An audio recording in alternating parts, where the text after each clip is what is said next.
Possession are of different kinds. There's partial possession and full possession. Partial possession is that the demon possesses a part and he's only manifesting that he's only control of the person part of the time.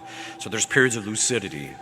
You even saw this in the case of Annalise Michel, upon which the movie The Exorcism of Beverly Rose was based on.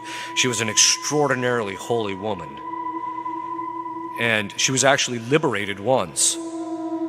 And she was cursed by somebody in her town, and that's how she became possessed the first time. But then 3 months after the liberation, Our Lady appeared to her and said, "Will you allow the possession again so that many will come to knowledge of the spiritual realities?" And she said yes.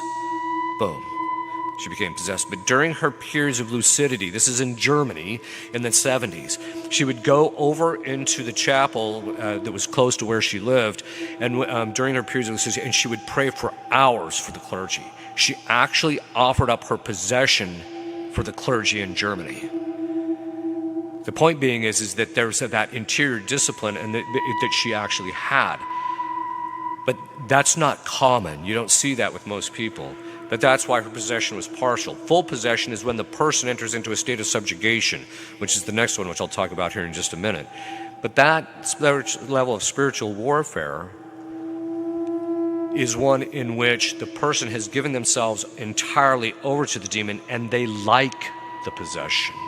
They want to be possessed because the demon's giving them something that they're attached to. Now, he has spent time getting the person to that point where he's going to give them, the person's going to give him full control.